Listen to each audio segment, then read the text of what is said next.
இந்த வசனம் மிக தெளிவாய் நமக்கு சொல்லுகிறது, உன் நம்பிக்கைக்கு ஒரு முடிவை கர்த்தர் தருவேன் என்று கர்த்தர் வாக்கு கொடுக்கிறார். எத்தனை பேர் ஆமோதிக்கிறீர்கள்? நம்பர் 1, முதலாவதாக நம்முடைய துக்கத்திற்கு கர்த்தர் ஒரு முடிவை கட்டளையிட போகிறார். நம்பர் 2, இரண்டாவது நம்முடைய தரிசனங்களுக்கு கர்த்தர் ஒரு முடிவை தரப்போகிறார். மூன்றாவதாக இந்த இடத்திலே வாசிக்கிறோம், நிச்சயமாகவே முடிவு உண்டு, உன் நம்பிக்கை வீண் போகாது. ஹல்லேலூயா. நம்ம நிறைய பேர் நம்புகிறோம். நிறைய காரியத்தை நீங்கள் நம்பி இருப்பீர்கள்.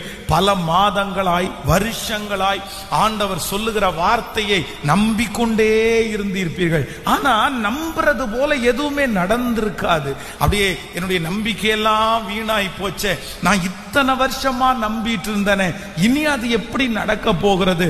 ஆனால் கர்த்தர் இன்றைக்கு தெளிவா வாக்கு கொடுக்கிறாரு, இல்லை மகளே, இல்லை மகனே, உன் நம்பிக்கை ஒரு நாளும் கெட்டு போகிறதற்கு கர்த்தர் விட மாட்டார்.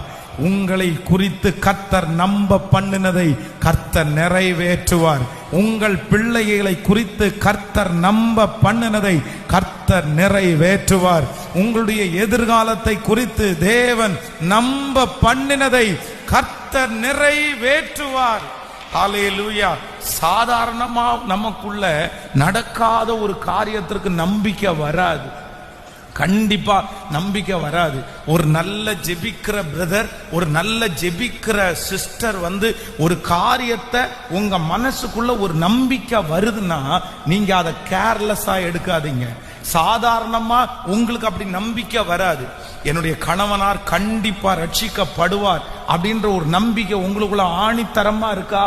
எத்தனையோ பேர் எதிர்த்தாங்க. அவங்க பெத்த அம்மா அப்பாவே சொல்றாங்க, அவன் மாற மாட்டான், நீ என்ன இன்னும் நம்பிட்டு இருக்க அப்படின்னு சொல்றாங்களா? ஆனா ஜெபிக்கிற உங்க மனசுக்குள்ள அது நடக்கும் அப்படின்னு நம்பிக்கை இருக்குதா? நீங்க அந்த நம்பிக்கையை உறுதியா பிடிங்க. அது உங்களுக்கு சாதாரணமா வந்ததில்லை. அத்தனை பேரும் எதிர்மறையாய் சொல்லும் போது, அத்தனை பேரும் நம்பிக்கை இல்லாம பேசும்போது உங்களுக்குள்ள ஒரு நம்பிக்கை வருமானால் அது தேவனால் கொடுக்கப்பட்டிருக்கிற நம்பிக்கை. அந்த நம்பிக்கைக்கு முடிவு கர்த்தர் வைத்திருக்கிறார். நீ நம்புகிற காரியம் கர்த்தராலே வரும். நீங்கள் நம்புகிற காரியம் கர்த்தராலே உண்டாகும். நீங்க நம்புகிறதை கர்த்தர் நமக்காய் செய்ய வல்லவராய் இருக்கிறார். ஹல்லேலூயா.